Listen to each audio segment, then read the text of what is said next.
penggunaan SPSS dalam penelitian kuantitatif. Kalau dulu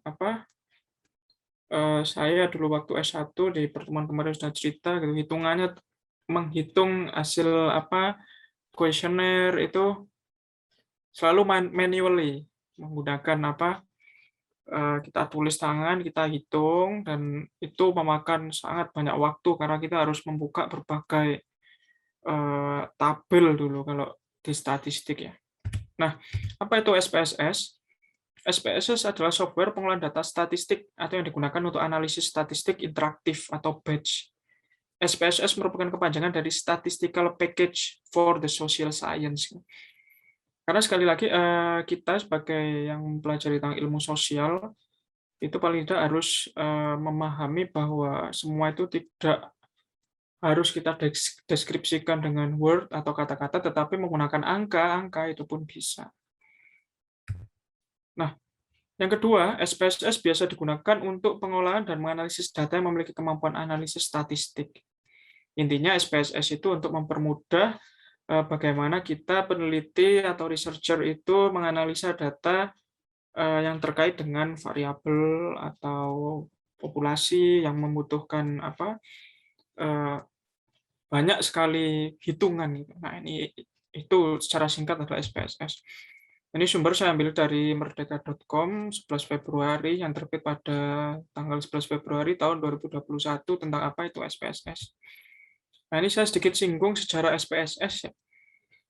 Nah, ini awalnya adalah merupakan temuan yang dikembangkan oleh Norman H. Neal dan Hadley Hull untuk mempermudah bagaimana riset khususnya ilmu-ilmu sosial hingga akhirnya ditemukanlah bagaimana salah satu sistem atau salah satu cara untuk menganalisis statistik khusus untuk ilmu sosial. Nah, SPSS biasanya dapat membaca yang pertama terkait dengan variabel, terus ada baris, terus kita bisa analisis, dan kita bisa memasukkan datanya secara langsung, secara interface tatap muka secara langsung.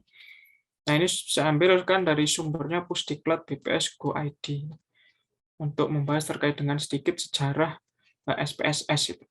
Nanti PPT saya seperti biasa saya share di kolom chat, jadi bisa teman-teman download nanti. Nah, cara kerja SPSS gitu. Pertama, jelas kita input data gitu, karena di dalam interface-nya atau tampilannya SPSS itu ada yang pertama data view, bagaimana kita melihat data kita secara keseluruhan. Terus variable view. Nah, di dalam variable view ini kita kebanyakan kerja itu ya di variable view. Di awal-awal kita kerja menggunakan SPSS, kita menggunakan variable view untuk memasukkan data, misal data nama orang, tempat tinggal, ataupun berat badan, tinggi badan. Di situ kita di variable view, baru kita melihat mengolahnya itu di data view. Yang kedua adalah proses data, di mana penggunaan metode yang digunakan untuk mengolah data.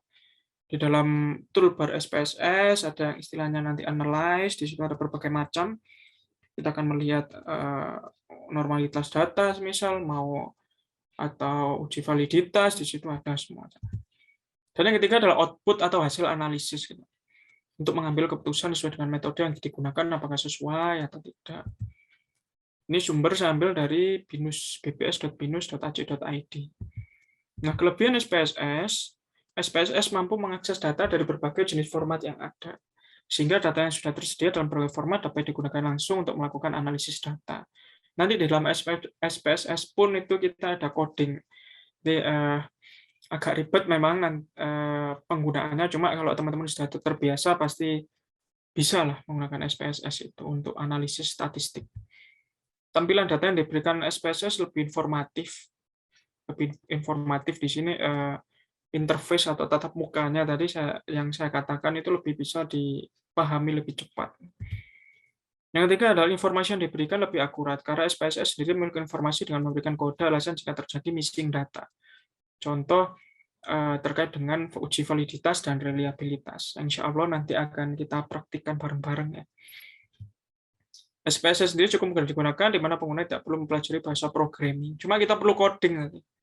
Coding itu untuk apa, Pak? Nanti akan saya coba jelaskan pada saat waktu praktik. Nah, kekurangan SPSS adalah walaupun friendly user, namun memang tergolong rumit. Bahkan bukan hanya tergolong rumit, kita akan mendapatkan aplikasinya pun saat ini insya Allah yang terbaru itu SPSS versi 36. Punya saya ini masih 21 gitu. Kenapa nggak saya update? Karena untuk menemukan untuk kecocokan match laptop itu menjadi kendala biasanya. Sama seperti aplikasi NVivo gitu. Tidak semua laptop bisa menggunakan NVivo. Begitupun juga dengan SPSS. Memang terkadang di laptopnya si A bisa, di B nggak bisa. Nah, itu yang menjadikan program ini masih memiliki nilai kekurangan. Nah, ini SPSS juga memiliki perkembangan yang cepat, sehingga kadang tampilan secara fisik berbeda. Jadi, tampilan toolbar-nya, terus hasil analisisnya, bentuk analisisnya itu pun berbeda. Karena tadi, kita harus update terus. Dan efek lainnya adalah user harus pintar-pintar memilih seri SPSS yang tepat untuk komputernya. Nah, berbeda dengan kalau kita menginstal Mendeley ya. Mendeley yang pasti teman-teman tahu ya cara sitasi ya. Bagaimana mengutip gitu ya.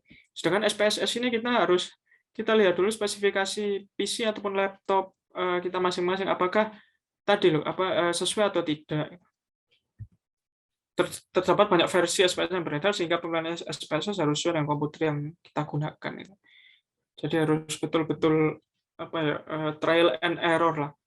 Ini bisa kira-kira bisa nggak ya di PC saya atau laptop saya. Nah itu bahkan dulu ada mahasiswa saya, Pak, apakah bisa download SPSS di HP? Ya gimana download SPSS di HP? Ada susah kamu melihatnya input datanya kan di PC di laptop aja masih pilih-pilih aplikasinya atau SPSS-nya itu sendiri. Nah ini sumber tetap saya ambilkan dari BINUS, bbsbinus.ac.id. Nah, bagaimana cara mendownload SPSS? Silakan nanti bisa klik link yang saya berikan di situ. Nanti PPT akan saya share, jadi teman-teman bisa mencoba sendiri apakah applicable di laptop atau PC-nya teman-teman ya. Nah, oke, paling tidak di pertemuan malam ini kita akan belajar 5 poin ini insya Allah ya. Yang pertama, gimana sih cara membuat variabel dan input data ke SPSS gitu. Terus yang kedua, cara input data kuesioner dengan skala Likert itu seperti apa. Terus yang ketiga, ini yang mayoritas kebanyakan digunakan oleh orang lain, oleh kita peneliti ya terkait dengan analisis statistik deskriptif gitu. Sederhana. Terus kita akan uji validitas dan reliabilitas. Yang kelima, uji normalitas data. Mungkin seperti itu PPT dari saya. Saya coba langsung saja share screen saya, siapa tahu SPSS-nya bisa diakses.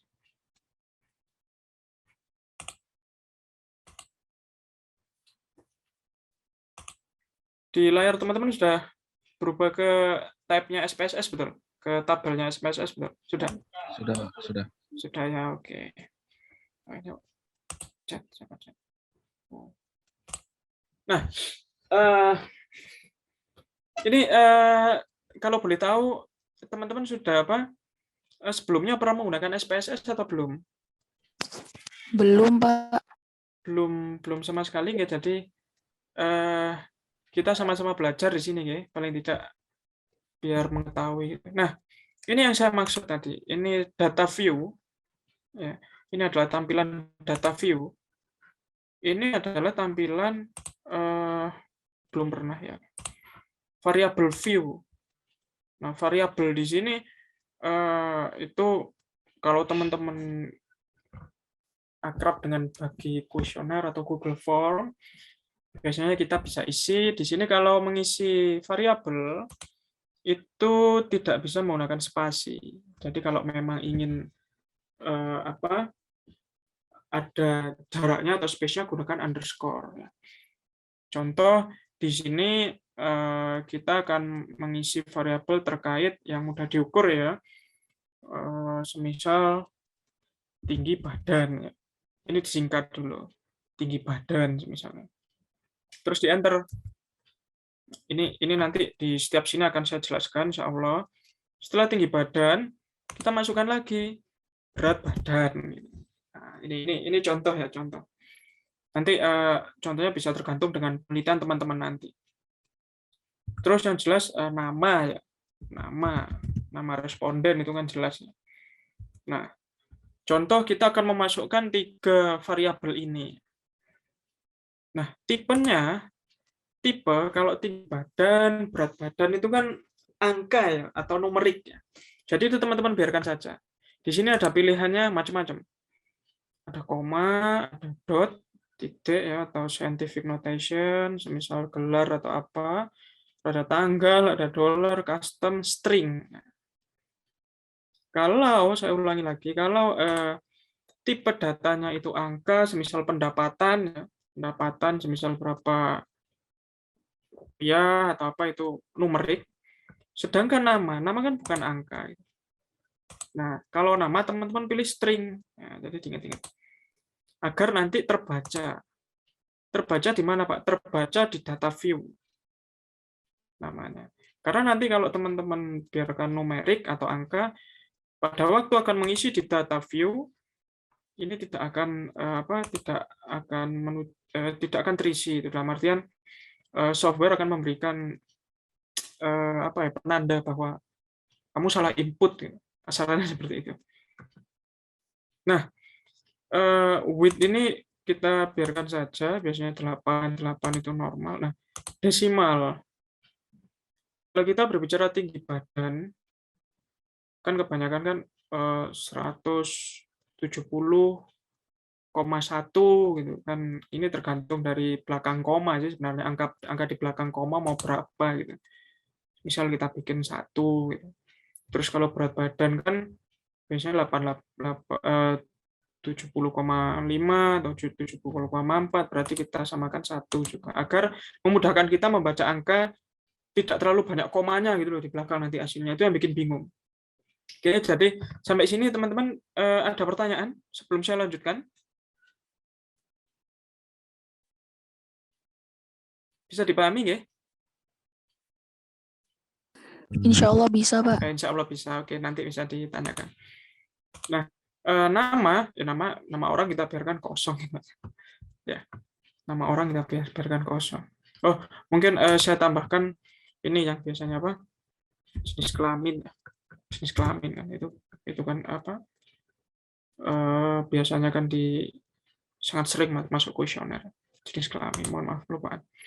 Nah, jenis kelamin kita bikin 0 saja.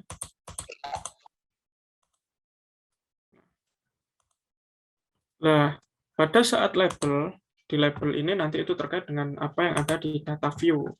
Ini view, terus value label ini. Seperti apa, Pak? Ini di label kita lihat value-nya. Semisal kita bedakan yang menggunakan kode lah. Ini yang dimaksud saya coding tadi. Jadi karena yang bisa dianalisis oleh SPSS ini hanya data numerik, ya, bukan data kategorik, jadi angka gitu. Misal kita anggap jenis kelamin ya, 1 itu laki-laki, kita isi. Jadi angka 1 itu mengidentifikasikan laki-laki. Ya. Terus angka 2 itu mendefinisikan perempuan. Oke. Sampai sini ada pertanyaan, teman-teman?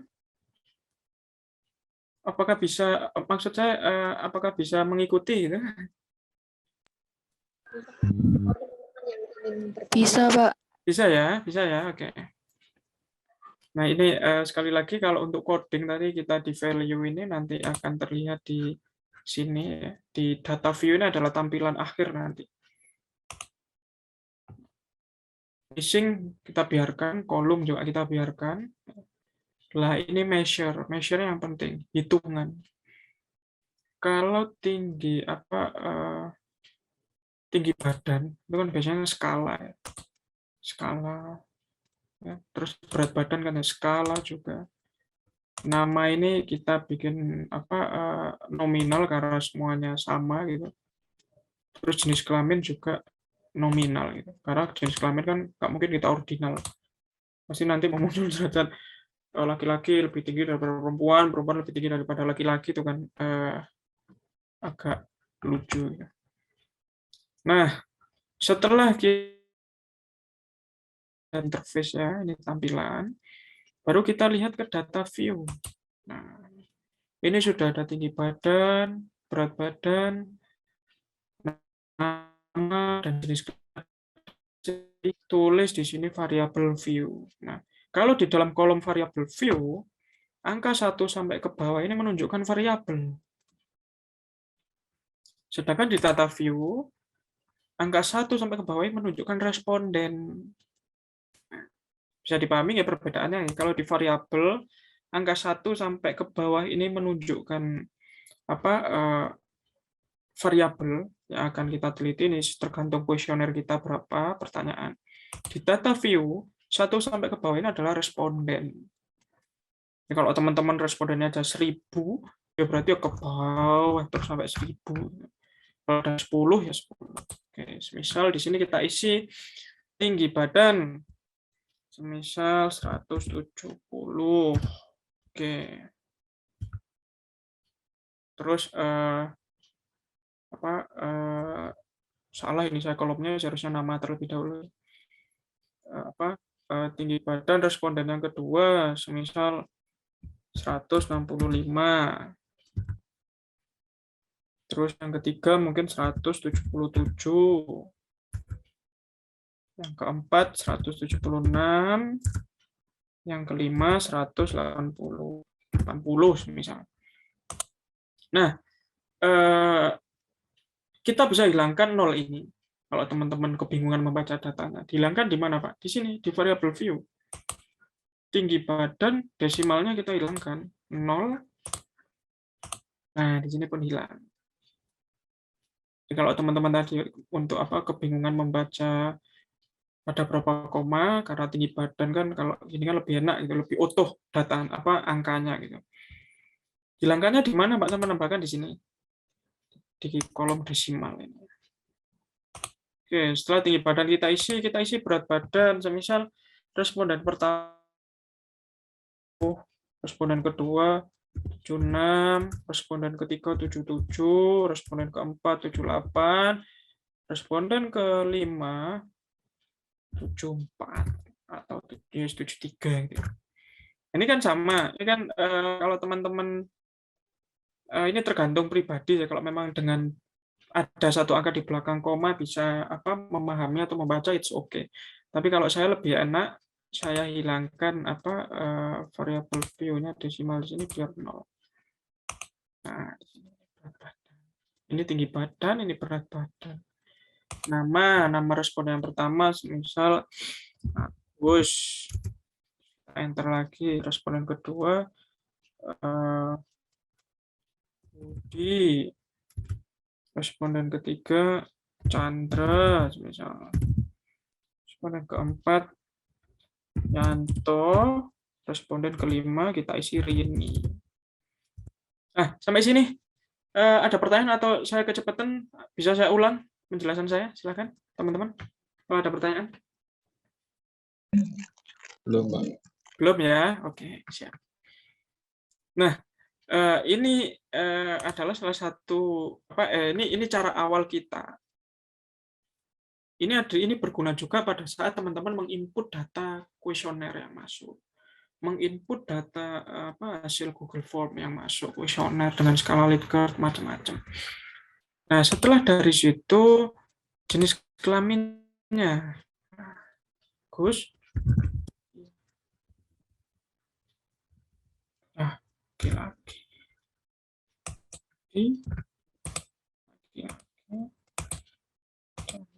Laki-laki, Yanto, laki-laki, ini perempuan.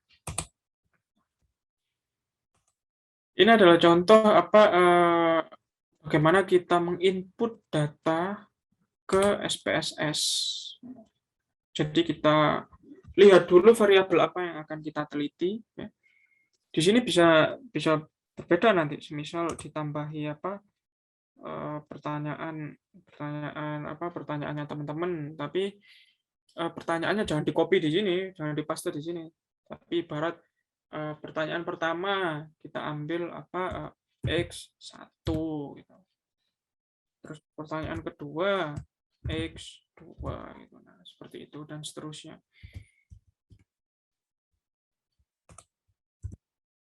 Nah, setelah di sini, setelah kita lihat kita berhasil memasukkan SPSS tadi dengan data seperti ini, paling tidak kita langsung bisa melakukan analisis statistik secara deskriptif. Deskriptif itu yang gimana sih, Pak? Ini tadi saya saya coba ajarkan ke teman-teman bagaimana menginputnya, ya, menginput data di SPSS. Nah, kalau ingin mengetahui analisis statistik secara deskriptif, ini di kolom atas ini, di toolbar atas ini ada yang namanya analisis. Terus langsung kita pilih ini deskriptif statistik. Terus kita pilih frekuensi. Nah, maka dari itu muncul variabel-variabel yang akan kita teliti. Jadi langkahnya saya ulangi ya. Kalau teman-teman ingin melakukan analisis statistik secara deskriptif, yang pertama teman-teman analyze ini ya. Karena ini sangat teknis sekali gitu. Caranya pilih deskriptif statistik terus ke frekuensi. Nah, ini akan muncul variabel yang tadi nggak usah karena ini contoh tadi X1. Setelah itu gimana Pak? Kita Ctrl A. Nah, kita copy semua minus X1 ya. Nanti kita Ctrl A terus kita klik ini panah ini. Panah ke kanan untuk memindahkan dari kolom kiri ke kanan. Karena X1 tadi contoh, jadi kan tidak termasuk dari data yang akan kita deskriptifkan, akhirnya kita keluarkan saja. Nah, setelah itu teman-teman bisa kreasi lagi. Kreasi dalam artian pengen saya tambahkan tabel lah misalnya, pengen saya tambahkan chart atau diagram gitu lah. Ini pilih chart. Nah, di sini muncul macam-macam. Bar, pie, histogram ini yang seperti kubus itu ke atas gitu. Kita coba yang histogram. Setelah itu kita continue. Baru kita oke. Klik oke. Kita tunggu. Nah, ini adalah hasil analisa dari statistik sederhana penelitian kita. Jadi tabel output ini merupakan hasil analisa statistik sederhana kita. Kita cocokkan, ada ini sekaligus diurutkan oleh AI-nya, artificial intelligence-nya sendiri. Jadi dalam frekuensi kita cek dulu, kita pastikan responden kita ada berapa. Di sini kan ada 5. Kita harus pastikan di sini hasilnya pun 5. Oke, ini sudah urut. Nanti 165 sampai 180 sudah diurutkan. Betul, ada 5 responden. Ini untuk tinggi badan. Nah, ini bisa langsung di-copy oleh teman-teman, terus dipindah ke naskah penelitiannya. Kalau teman-teman memang menggunakan analisa statistik deskriptif.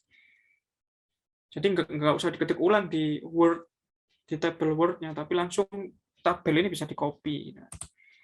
Setelah itu di berat badan. Sudah langsung diurutkan juga. Yang dari yang terendah sampai dari yang paling ringan sampai yang paling berat. Kita cek betul ada 5. Katakan valid. Nama, ini frekuensi kan yang muncul berapa kali kan kalau kita lihat kan. Misal nama Agus muncul 3 kali, ya berarti frekuensinya di sini 3 kali. Nah, ini yang saya maksud histogram. Nah, ini juga bisa teman-teman copy untuk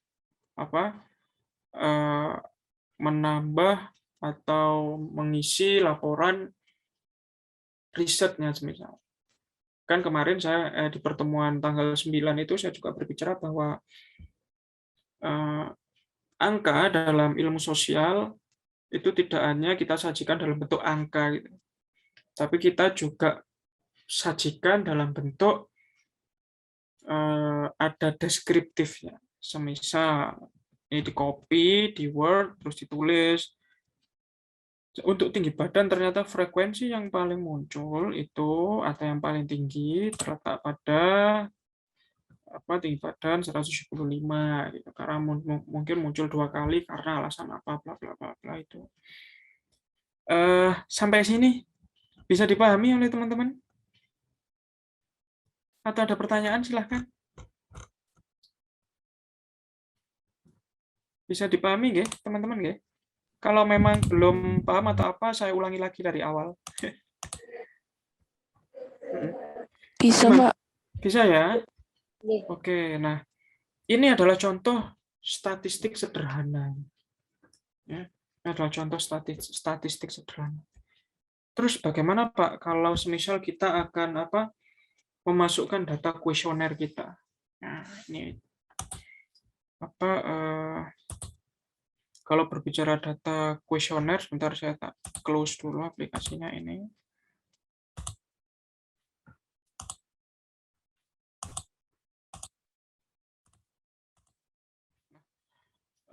Kalau berbicara data kuesioner, kita harus siapkan Excel terlebih dahulu. Ini yang disebut dengan tabulasi data. Semisal teman-teman ada meneliti terkait bagaimana tingkat pengetahuan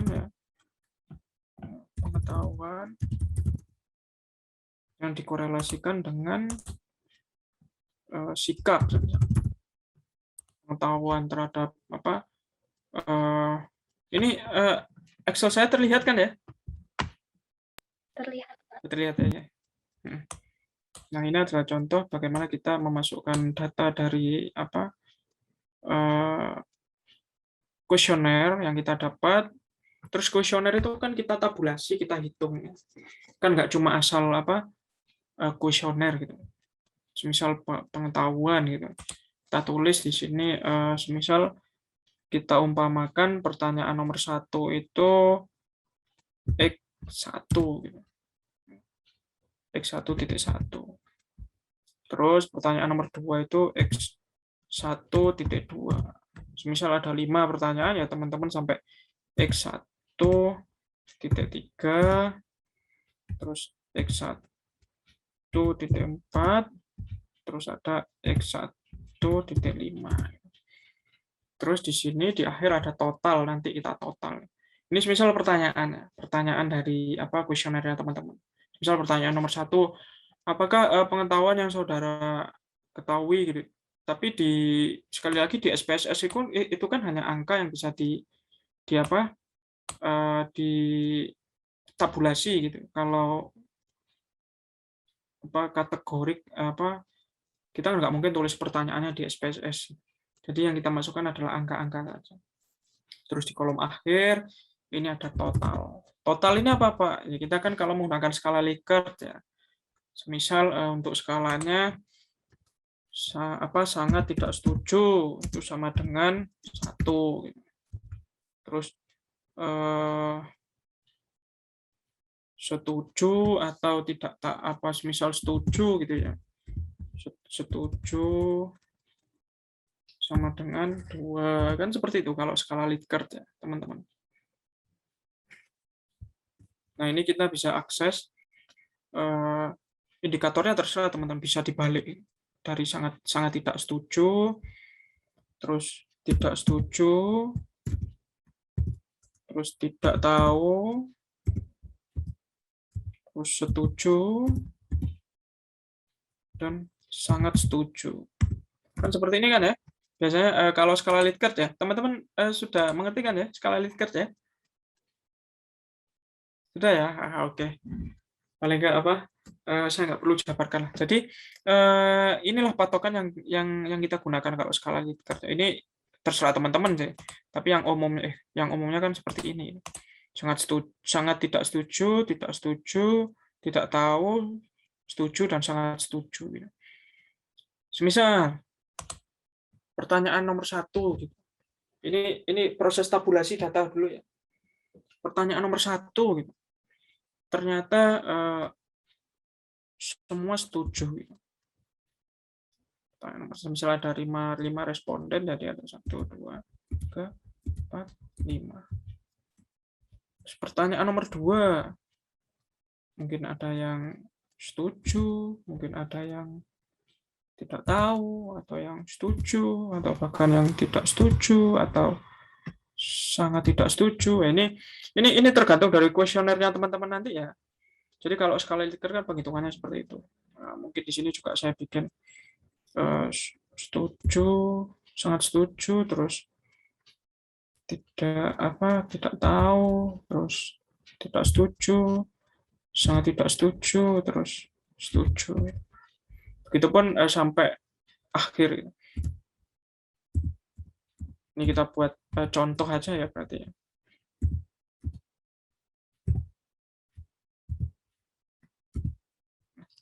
Terus jangan lupa ini di total. Ini total. Nah, ini yang saya contohkan. Ini merupakan tabulasi data. Bagaimana kita memindah data yang dari kuesioner, dari kertas itu, terus kita tabulasi. Coba zoom.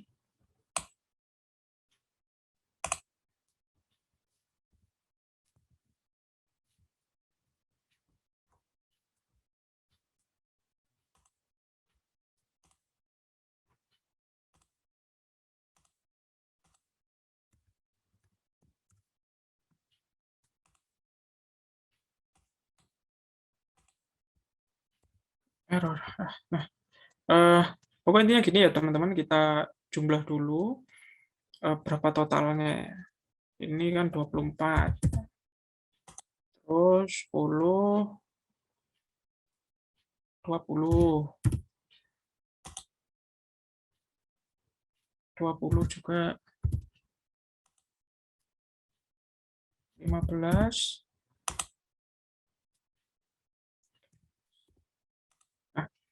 Nah, ini juga nanti tergantung bagaimana proses tabulasinya teman-teman, waktu berapa sih, ada berapa kuesioner gitu.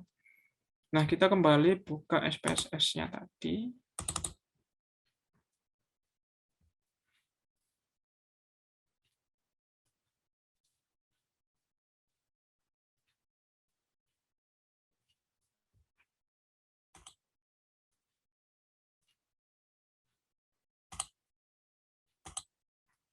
Nah, sekali lagi nih tampilan interface SPSS-nya ya. Jadi yang baru masuk atau baru bisa join terbagi menjadi 2 interface atau variabel. Di sini kita memasukkan variabel penelitian kita, terus data view adalah bagaimana kita mengolah. Nah, variabel ini seperti yang tadi dicontohkan, semisal tadi dari hasil penghitungan ini kan ada X1 sampai X1.5. Nah, ini variabel kita langsung masukkan saja.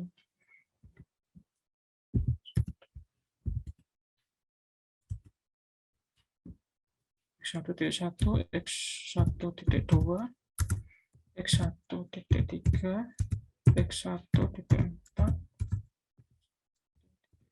Nah, ini yang saya tunjukkan adalah bagaimana cara kita memindah data kuesioner dari kertas yang kita share atau Google Form, terus kita tabulasi terlebih dahulu. Tabulasi seperti ini, kita pindah ke Excel, baru kita ke ranah SPSS-nya, kita memasukkan. Maka di data variabel otomatis akan muncul seperti ini. Ini adalah sama persis seperti yang kita tuliskan di Excel.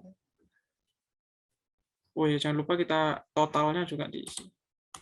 Sekali lagi kalau teman-teman bingung bisa langsung tanya nggih. Gitu. Semuanya kita menggunakan numerik ya, angka, terus measure-nya kalau angka kita bikin skala. Jangan sampai kita hanya fokus ke ini saja, tapi yang kolom yang kanan sebelah missing values measure ini juga dicek pada saat nanti menggunakan SPSS. Nah, kita view. Semisal di Excel-nya teman-teman ini ada banyak datanya, ada berbagai macam kolom gitu ya.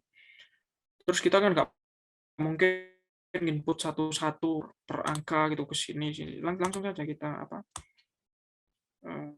copy.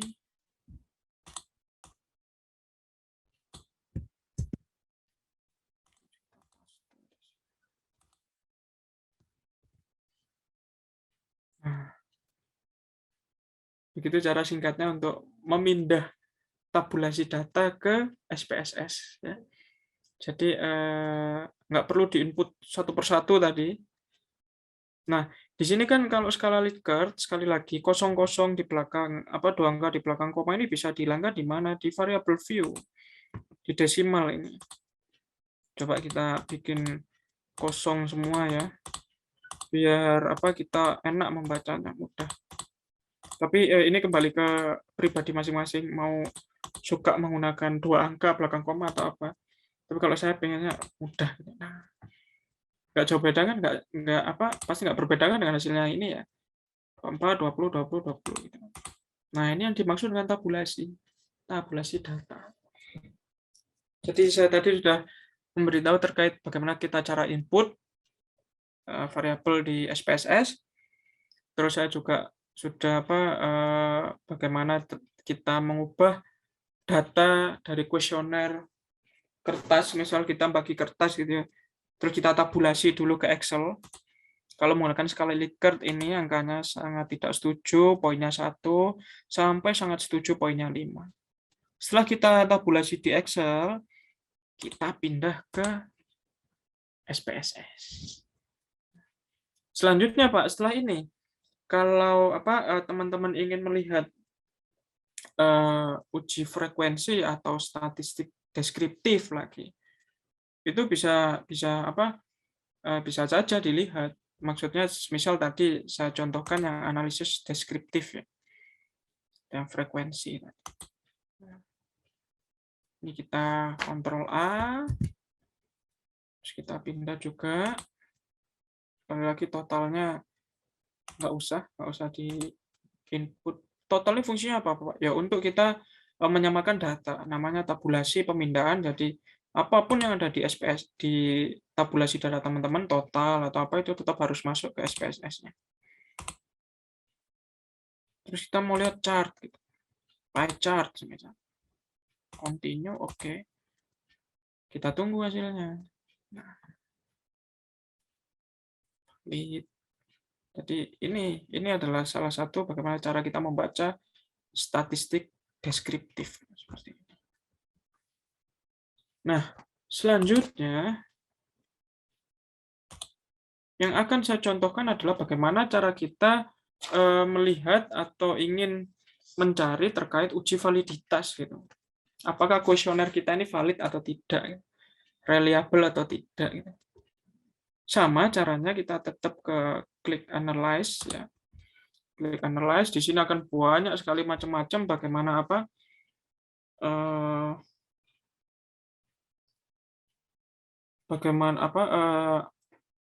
program ataupun model yang akan kita coba. Kalau teman-teman ingin uji apakah kuesioner teman-teman valid atau tidak, bisa langsung klik analyze, terus kita correlate, ya. Analyze, terus kalau tadi kan deskriptif statistik, teman-teman untuk melihat frekuensi, ini macam-macam, bisa dicoba sendiri nanti. Kalau ingin melihat validitas, pilih correlate, dan pilih bivariate. Oke, di dalam bivariate ini kolomnya sama seperti ini.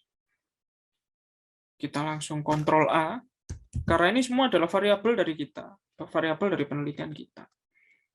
Kita pindah ke kolom variabel. Nah, untuk saat ini total nggak apa-apa diikutkan karena kita ingin melihat validitas, apakah kuesioner pertanyaannya teman-teman valid atau tidak. Nah, mayoritas, kalau kita berbicara statistik, kita pasti menggunakan skala yang Pearson atau yang Spearman. Di sini biasanya yang Pearson. Ini yang biasa kita gunakan untuk uji validitas. Setelah itu kita klik OK. Ya, di sini ya. Ini akan muncul hasil korelasinya. Nah, sebelum atau gini, bagaimana Pak cara membaca tabel seperti ini? Saya kok bingung. Nah, yang muncul adalah kita harus lihat dulu R-tabel. Nah, ini riwahnya statistik itu di sini. Kita harus mengetahui bagaimana data R-tabel. Teman-teman bisa download bagaimana R-tabel itu di Google, insya Allah banyak sekali. Nah, ini adalah distribusi nilai R-tabel. Nilai R-tabel ini nilai keseluruhan. N ini apa? N ini adalah jumlah responden kita. 5% ini apa? Untuk mengetahui ambang batas apakah kuesioner kita itu valid atau tidak. Semisal respondennya teman-teman ada 20, ya batas reliable atau tidaknya ini 0,444 ini. Kalau lebih besar dari R-tabel, melebihi 0,44, misal 0,756, itu dikatakan valid. Ini adalah ambang batas. Apabila berada kurang dari R-tabel atau 0,44, itu dikatakan kuesionernya teman-teman tidak valid. Oke, jadi kita lihat dulu, kita kembali ke SPSS-nya. Ini tadi kan ada 5 responden. Berarti R-tabelnya berapa di sini? Siapa yang bisa jawab? 0,878. Pintar. 0,878. Jadi dikatakan valid apabila nilai R-tabel itu hasilnya itu lebih besar daripada R-tabel. Dikatakan tidak valid itu kalau nilainya di bawah R-tabel. Memang belajar SPSS ini lebih enak kita di kelas gitu ya. Terus saya praktek sekaligus teman-teman bisa praktek gitu. Kalau virtual ini kadang bingungnya apakah semua bisa memahami gitu, apakah semua bisa mendownload gitu. Jadi ingat-ingat ya 0,878. Oke. Kita lihat. Ini ini nggak keluar ini ya. Lah, kalau nggak keluar gini seperti apa, Pak? Berarti pertanyaannya nggak valid. Kalau data hitungannya nggak keluar seperti ini. Nah, ini di pertanyaan nomor 2. Wah, ini kita lihat kan ada 0776, 118. Nah, ini kan di bawah semua tuh. Di bawah 0,878 kan?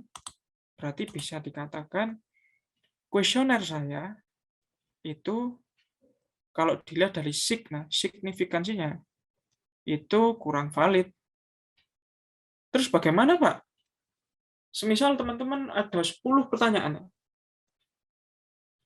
terus ada 1 yang nggak valid.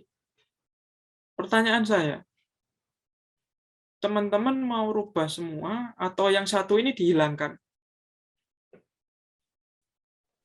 1 dihilangkan. 1 dihilangkan, betul, Mbak Moderator. Jadi 1 dihilangkan. Contoh misal ada kasus 10 pertanyaan, 7 nggak valid. 7 ini dihilangkan atau teman-teman ganti pertanyaan yang baru? Ganti pertanyaan yang baru, Pak. Pinter, ganti pertanyaan yang baru. Jadi cara berpikirnya seperti itu. Jadi tidak kalau ada 5 pertanyaan, 1 nggak valid, ya nggak usah kita hitung yang satu ini. Tapi kita hitung ya pertanyaan nomor 1 sampai 4 tadi. Tapi kalau 5 pertanyaan itu nggak valid semua seperti yang contoh saya ini ya kita ganti semua gitu. Karena hasilnya nggak ada yang sesuai dengan standar dari R-tabel ini tadi gitu. Nah, itu yang di pertemuan tanggal 9 kemarin saya coba jelaskan, itu susahnya di situ kuantitatif. Kalau menemui kasus seperti ini, padahal data sudah masuk, data sudah kita tabulasi, kita susah-susah pindah ke Excel, ya Allah, nggak valid semua. Akhirnya kita kan turun lapang lagi, ya kan, bikin kuesioner lagi gitu. Nah, betapa kalau kemarin kan ada yang menganggap bahwa kuantitatif mudah atau sulit. Nah, ini tergantung dari perspektif masing-masing. Nah, ini adalah contoh bagaimana kita melihat validitas data. Berarti data kuesioner saya ini nggak valid. Sedangkan Pak, bagaimana dengan reliabilitasnya data? Oke, kita coba ya reliabilitasnya. Siapa tahu validitasnya nggak valid tapi reliable gitu kan ya. Lucu itu berarti. Oke, di reliabilitas data kita masih sama, klik analyze. Kalau tadi kan correlate ya, correlate ini untuk melihat validitas. Kalau reliabilitas kita klik scale. Kita pilih scale. Setelah itu kita pilih reliability analysis. Reliability analysis. Pasti semuanya kan kayak gini. Ini yang saya contohkan saja adalah basic ya, bagaimana kita melihat valid atau tidak sih kuesioner kita, reliable atau tidak sih kuesioner kita. Itu yang harus kita pahami dulu.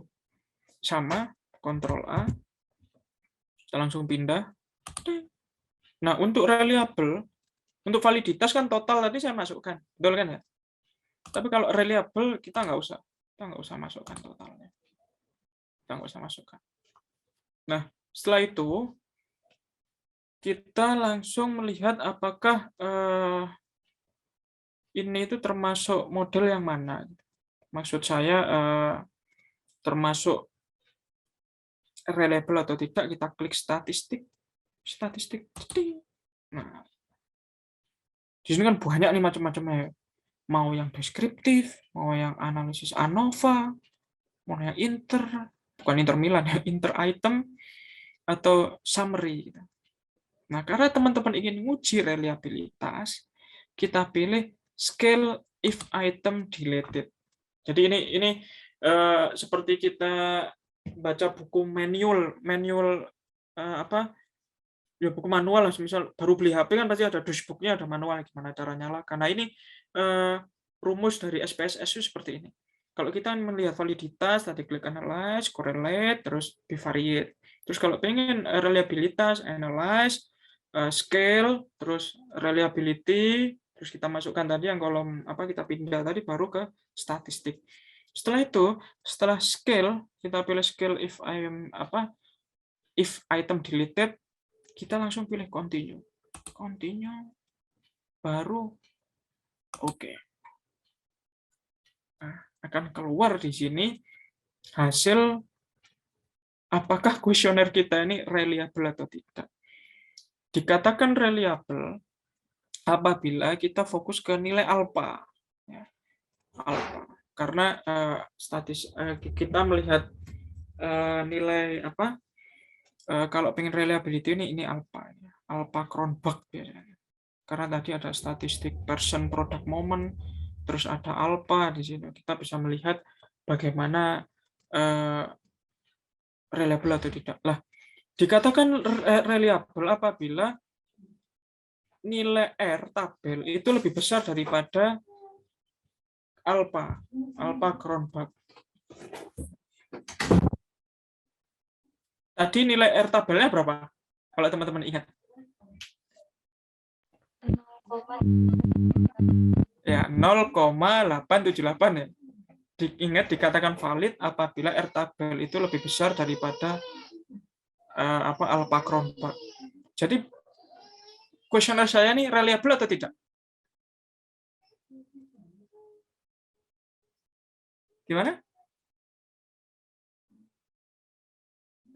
Masih di mute itu, Mbak Yana? Betul. Jadi kuesioner saya ini reliable, tapi kok nggak valid? Lucu kan? Jadi inilah yang dimaksud bagaimana kita harus pinter-pinter dalam artian melihat seperti apa sih maunya SPSS ini, seperti apa sih maunya penelitian kita ini. Kalau kualitatif kan it's okay, depend on the researcher gitu. Bagaimana kita melihat peristiwa di lapangan, kita elaborasi dengan teori dan macam-macam. Tapi kalau kuantitatif tergantung SPSS-nya. Kalau kasus seperti ini, terus dibawa bimbingan ke dosennya gitu. Pak, nilai alpha saya, alpha Cronbach ini, untuk reliability kuesionernya reliable. Tapi pada waktu lihat skala person product moment untuk validitas, kuesioner saya nggak valid. Nah, terus kalau nemu seperti ini gimana Pak caranya? Caranya teman-teman bikin ulang kuesioner. Ya, itu jadi memang susahnya di situ. Jadi kita harus selalu berpatokan pada apa? Berpatokan pada R-tabel. Ini R-tabel ini. Ini bisa di-download di PDF di PDF di Google manapun, bahkan sampai 1000 itu sudah ada margin of error-nya. Kalau 5% berapa, 1% berapa. Ini enak banget ini, 10. Nah, sampai sini ada pertanyaan, teman-teman? Atau Pak kok tambah bingung ya? Maksudnya ternyata SPSS-nya nggak semudah pakai kalkulator gitu. Karena SPSS ini memudahkan kita. Pertama tadi kita nggak perlu nulis menghitung min, median, modus, kita harus hitung jumlah semua baru kita ketik. Enggak, ini by system. Jadi tinggal problemnya tinggal yang pertama apakah laptop atau PC-nya teman-teman usable about SPSS, apakah bisa digunakan. Terus yang kedua, kuesionernya apakah valid dan reliable atau hanya salah satunya. Itu yang jadi pertanyaan, apa yang menjadi kendala saya terutama dalam menggunakan SPSS. Mana saya sering menggunakan, ada beberapa penelitian saya yang kuantitatif itu, dan saya bisa 2 minggu 3 minggu menyesuaikan kuesioner itu agar dikatakan valid dan reliable. Enggak, saya sangat jarang sekali saya langsung bikin kuesioner, saya kirim, saya tabulasi tadi langkahnya ya, ditabulasi dulu, dipindah di Excel, terus pindah ke SPSS, langsung semuanya valid dan reliable. Saya jarang sekali. Bahkan saya nggak pernah, ini saya contohkan ke teman-teman, saya nggak pernah langsung bisa valid dan reliable gitu. Jadi nggak tahu ya keberuntungan saya belum. Itu, dan saya sampai lupa tadi apalagi yang akan saya sampaikan. Atau saya buka dulu pertanyaan, atau saya kembalikan dulu kepada moderator. Terima kasih Mbak Alama atas waktunya, sambil saya mengingat-ingat saya ingin menyampaikan apa lagi. Terima kasih Mbak Alama. Terima kasih banyak sudah menyampaikan materi yang sangat luar biasa, Pak. Baik, teman-teman, saya izinkan untuk bertanya. Monggo dihidupkan mikrofon ya. Terima kasih. Monggo silahkan kalau ada pertanyaan, teman-teman.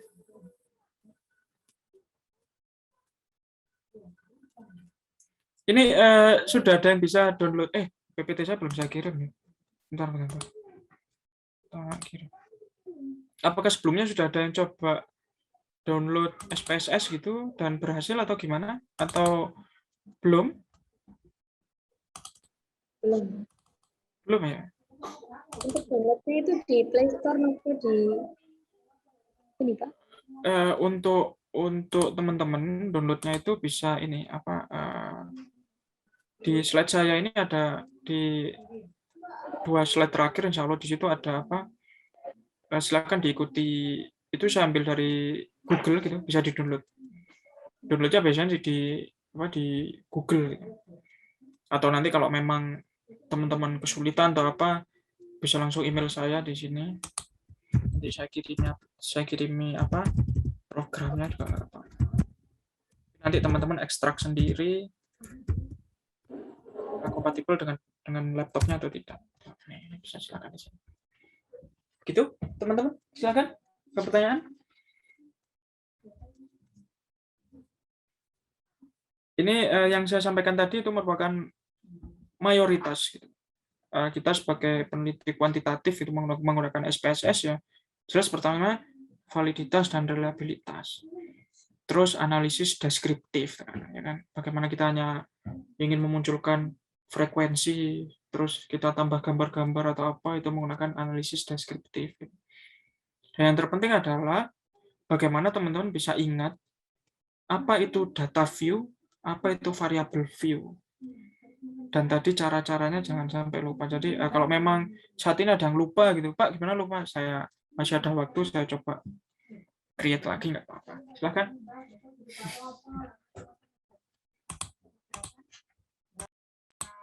Atau pada bingung semua ini mungkin SPSS.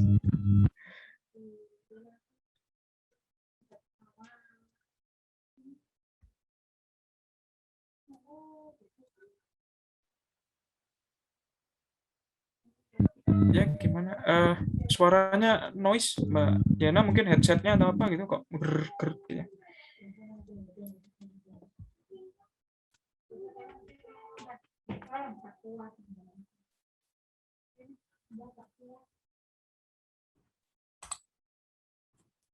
Monggo silahkan teman-teman.